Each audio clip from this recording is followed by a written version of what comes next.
Welcome back to another volume of truly disturbing tales from Reddit. Today we're going to be narrating 3 new unsettling stories taken directly from the platform. I encourage you all to sit back, grab a snack, and enjoy these terrifying personal accounts. Now, without any further delay, let's jump right in.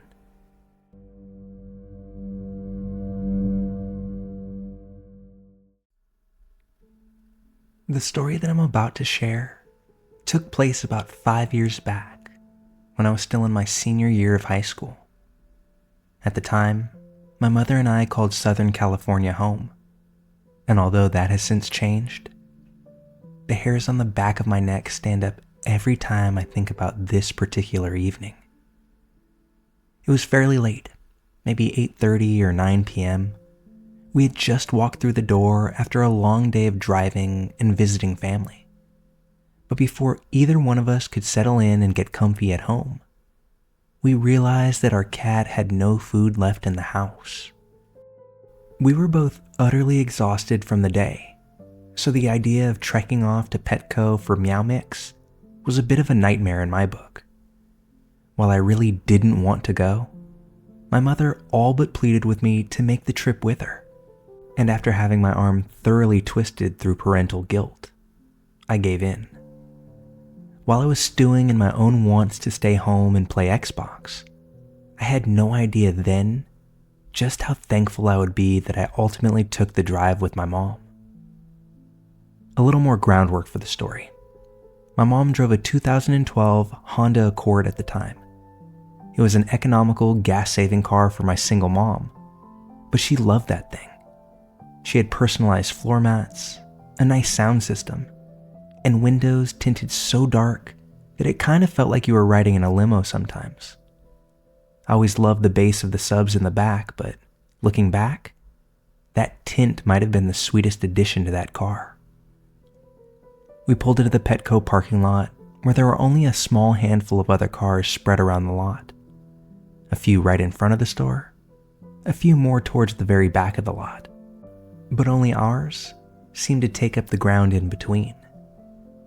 My mom knew I wasn't thrilled to be on this journey, so she suggested that I waited in the car while she ran in and quickly grabbed the cat food. I agreed because I didn't really want to go in anyway. She hops out of the car and hustles into the store. But as she does, one of the cars that was parked near the rear of the lot pulled up a few rows and parked in the spot one space over from ours, on the passenger side. I remember thinking that was a bit odd, but as the man in the driver's seat got out, he quickly retrieved his large German Shepherd from the back seat. At that point, I just thought that he was trying to get closer to the store so he wouldn't have to lug his big pooch the length of the lot. But there were so many other spots that he could have taken. Why the spot right next to us? The man and his dog headed into the store as well, but only about as far in as the first set of displays. Dude seemed like he looked at the same end cap of dog treats and chews for 5 or 6 minutes. He only moved away from that stand when he saw my mom coming down the nearest aisle. He jumped into the checkout line right in front of her. Once he was done paying, he stationed himself basically right outside the automatic doors of the store, but positioned slightly to the side so he could glance back in at my mom while she paid. Once she exited the store, that's when he turned and followed her towards the cars. My mom gets to the trunk, pops it, and begins to throw the 2 bags in her arms inside, when the dude next to us does the same. But as he pops open his trunk, I hear him speak to my mom. I can't hear exactly what he's saying from inside the car, but I hear him say something, and my mom then responds. As I look out the window, it looks like he's speaking to her while gesturing towards something in the back of his car. My mom is oblivious to the scene that I've been watching unfold, and she starts to take a few steps towards this weird guy. As she does, I swear I see him begin to lunge forward towards her. Before I can even think, I fling the door open and erupt in the most frantic parental voice that I've ever had to use on my own parent, screaming at her to get her back into the car. I don't know who I startled more, my mom or the creep, because while my mom looked back at me with an annoyed look of bewilderment on her face, the creep practically jumped a foot off the ground. Once I popped out on them, the guy slammed his trunk and hastily said, "Never mind," before beelining for his driver's side door and pulling off without so much as looking at me. I can only assume that when dude pulled up next to us, he didn't see me in the passenger seat due to the dark tints. So when I began to yell, it caught him way off guard that there was someone else in the mix. Once my mom got in the car, I asked her what he was saying to her and why she would walk towards this guy. She said that the stranger had made some comment about something he had just gotten for his dog and invited her over to take a look at it. At that point, I told her everything that I saw, how he pulled up next to us the moment that she went inside, how it seemed like he was watching her, and even how he lingered while waiting for her to pay. I am convinced that whoever that guy was, he was going to attempt to abduct my mother that evening. Telling this story still causes me to feel my heart in my throat, because I truly feel that had I not been there that night, I may never have seen my mom again.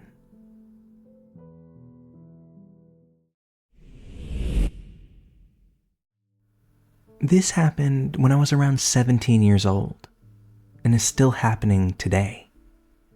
At 17, I felt lost in the world and stuck in a job that I disliked, with work colleagues that disliked me. I think that this had to do with my accent, as I was quite well spoken, so they had this idea that I was some rich, snobby kid. It all started on a Friday after work.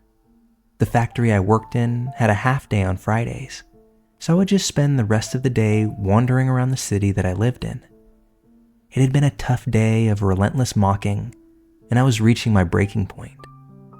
I went around the city looking for a new job. I visited the police recruitment center, the Army, Navy, and Air Force centers, and even the International Red Cross. I just wanted to get away from it all. After a few hours, I had a bag full of career pamphlets and still no idea what to do with my life. I turned a corner and immediately saw a sign sitting right in front of me. I can remember it so vividly now. It said, "Free personality test. Are you curious about yourself? Come in." I then looked up at the building, and on a big, fancy sign outside, it said, "The Church of Scientology." Now, before I continue, yes, I already knew about Scientology, but I had a morbid curiosity about it.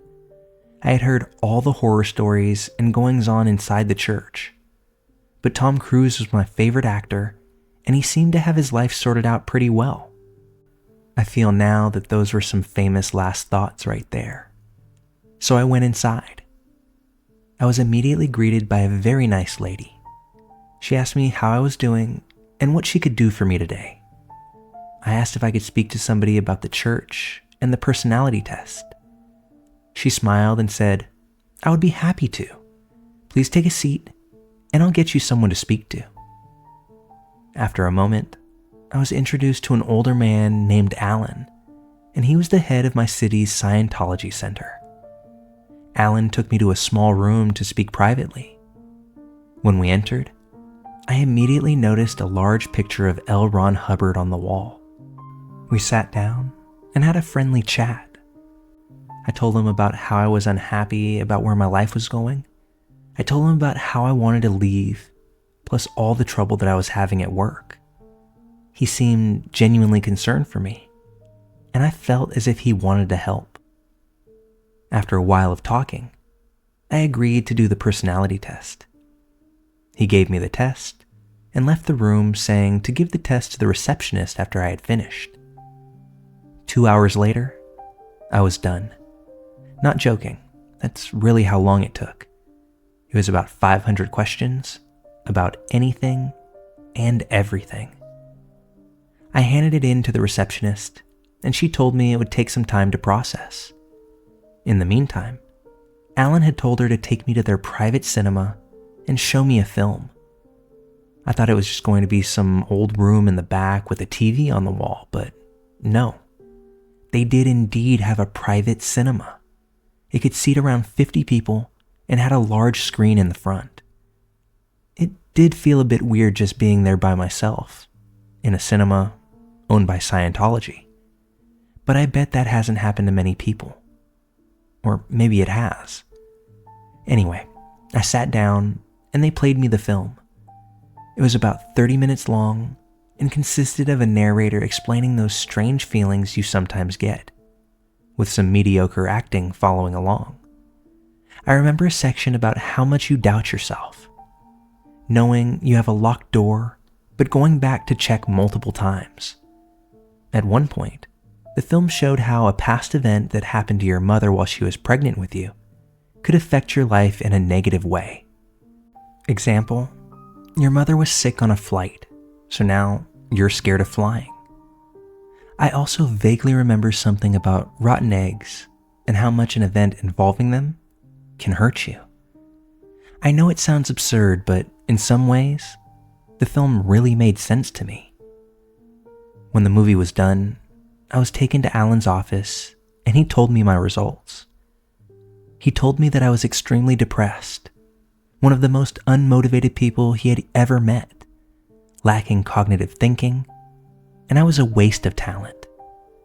Now, this made me very upset, but Alan said that he could help me. He gave me about 4 books and a DVD. He told me to read the books and watch the film before my course. I asked, what course? And Alan told me he had signed me up to do a course at the center. He convinced me that if I didn't do this course, that my life would soon spiral out of control. In addition to that, he made me hand over quite a bit of money for the course, and said I would receive an email about the course, which was in a month's time. I left the center, ran home, and immediately started reading the books that I was given. This happened all over the weekend. I had basically locked myself in my room and did nothing but read and reread those books and watch the DVD over and over again. Over the next week, I began taking notes about myself and my family. I emailed Alan with questions and concerns. I started resenting my mother for my life. I began to think that she was the problem, that everything bad that happened to me was the result of her. And I started treating her badly, swearing at her, and did the best that I could to ignore her. When I emailed Alan about my mother, he told me that if she was the catalyst for my problems, then maybe I should consider disconnecting from her. And I took that bullshit seriously. I made plans to totally leave her out of my life. A week before my course, I developed some kind of God complex towards everyone around me. What I read in those books told me what I could become. I saw everyone in my family as below me. I really became a truly spiteful person. Just days before my course, I was confronted by both my mother and father. They said they were concerned about me and that they had searched my room. My dad took out all of my Scientology books and the DVD. I was outraged. I screamed and swore at them. I said horrible things to them. I told them about how I was going to leave them and how I never wanted to see them again. Hours of arguing back and forth, tears and swears. However, in the end, they did convince me that the church was a bad place. They said, if I was so miserable at work, I should have told them. And that's true.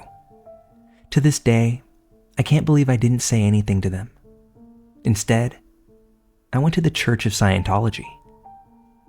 That night, after the arguing had stopped, they sat me down and did their best to comfort me. I really couldn't believe it. After the way I had treated them for the past month, they still cared about me. The next day, I emailed Alan and told him I wouldn't be coming back to the church. He quickly got back to me asking why, asking if it was my family and if I was being forced to not go. I didn't respond. I ignored him. The emails I received in the next few weeks were mad. Alan told me stuff like I should leave my family now and that I could stay at the church. He tried to convince me that it was all because of my mother. He even emailed me to say something along the lines of, he wouldn't be surprised if he read in the papers that I had ended it all by my own hand. I'm very sure that he crossed a line there, but I just kept ignoring him. The strangest email that I got was one in all binary code. 001101011 this and 10010101110 that. I used a binary code translator, but it all came back as mixed up letters and numbers. None of it made sense. After weeks of this, I eventually blocked Alan. However, it still hasn't stopped. About 2 or 3 times a year, I'll get an email from the church. It's either asking how I am or asking about my family. When I get them, I immediately block the email address, but they just keep coming. It's always someone new saying they heard about my case and they were worried about me. The whole reason I'm sharing this is because I just got another email the other day, and I thought that it would make a good warning. Please, I beg of you, do not go to a Church of Scientology center. If they can turn me into a spiteful degenerate in just a few hours, then what can they do with a person in a few months or a year? If anyone has an idea of how to block an entire religion/cult from my email, please let me know. And if you're lost in life, sad, or upset, then please talk to your family, friends, or a doctor. When you're down, don't let others make you into a monster. Take it from me. After this event, I got help, and I find that I'm a much more happy and confident person now. I thank you for listening, and Alan, if you're on the other end of this, you made me into a monster. So for your sake, I hope we don't meet again. For a little context, this happened back in 2001, pretty much right after 9/11. I'm a female, and I was 24 years old at the time, driving by myself across country to get to my son who was with my ex. I had been out of state, taking care of a sick family member. So I'm on the drive, middle of the night, going through New Mexico. I can't remember the route, but I was on a 2-lane highway. And while I can remember seeing cars going the opposite way in fairly short intervals, this was not a densely populated highway by any means. But after a relatively quiet, several-hour stretch of driving down this worn road, I glance up in my rear view and see the unmistakable glow of blue and red lights coming up on me. When you see cop lights in your mirror, all sorts of emotions present themselves. For me that night, a feeling of annoyance because I know that I wasn't speeding or anything of that sort. And exhaustion, as I think I was about 9 hours into my trip, and I was maybe 5 miles away from the exit for the hotel that I had planned on stopping at for the night. But I know the expectation, so I pulled over towards the shoulder as the lights get closer and closer to my brake lights.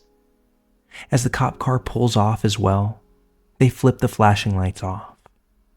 And before I know it, there's a cop at my driver's side window, standing there in anticipation, waiting for me to roll it down. Now this, off the bat, seemed a little off. When I've been pulled over in the past on a stretch of road that has traffic flying down it, the cops would usually come up on the passenger side. And although it was late, there were still vehicles driving well over 60 miles per hour down this particular road. He asked for driver's license and registration, which I hand over without incident. Yet, he stood at my window and stared at me for a good 15 seconds before walking back to his car. He returned almost immediately, and that's when he asked me to step outside of the car. That was about the point where I started to get worried. I've gotten tickets before, but being asked to step out of the car was far from the norm for me. I did it though, at which point he asked me if I'd been drinking. I replied that I had not been drinking, and quickly asked why I was being stopped in the first place. He said that I was driving erratically, which I knew for a fact was not true. He then flat out asked me if I was a terrorist. I was taken aback by the sheer absurdity of the question, because while I know that terrorists can come in all shapes and sizes, I was young, blonde, blue-eyed, and a veteran with completely valid ID. There was no reason to even ask such a thing. He gave me the walk-the-line drunk driving test, which I passed. He then said that he needed to search my car to see if I had any drugs on me. I thought about this for a minute because I'm aware of my rights and all, but it was so late. I was tired and alone. I just didn't want to deal with the BS of refusing. So I gave him the okay because I knew I didn't have anything in the car. When he got to my trunk, he opened up a small suitcase that happened to have my work clothes in it. Side note, I was an exotic dancer at the time, so you can imagine what I mean when I say work clothes. He asked me about the clothing. I told him that I was a stripper. This admission seemed to really set him off. He began screaming at me about being a trash person. And this absolutely pissed me off and caused me to re-examine the situation with a little bit more depth. Again, tired and alone with this weird guy who appears to be a cop. Every once in a while a car would drive by, but for the most part, the roads were empty. Middle of the night, and I didn't have anything to protect myself versus this guy that had a gun. He told me then that I needed to walk back towards the tree line that was near the road. I stared him dead in the face and said, no. I demanded that he call for backup, more officers, his supervisor to come. This was something that he was visibly thrown off by. I said that I wanted a female officer and I would no longer be complying with anything that he said. And then I began trying to flag down the few cars passing by at that moment. He told me to calm down, and at this point, he wrote out a speeding ticket and let me go. I opted not to move my vehicle before he took off. I didn't want him seeing where I was going. But it was when he pulled off into the night that I got another bit of a shock. The car that he was in, while it looked like a cop car, it had zero identifying marks of one. No state or county insignia, no lights on the top of the car. And that's when a feeling of dread swept over my entire being. I pretty much floored it to the hotel, and once I was checked in, that's when all the emotions came pouring out. I never paid that speeding ticket, and never heard a word about it either. This happened more than 20 years ago, and at the time, I was really shaken up about it. So much so that I pushed it far down and did my best to forget all about it. But looking back now, I don't believe that was a real cop that stopped me on that lonely highway that night. I think that the only thing that kept me from something bad happening was the pushing back against what he was asking me to do. The moment that I was no longer an easy target, he gave up. Something that I thank myself for every time this memory comes out. I'm glad to say that listening to my gut likely kept me out of something much, much worse. So I implore others to do the same. Listen to your gut. If something feels off, it's because it is.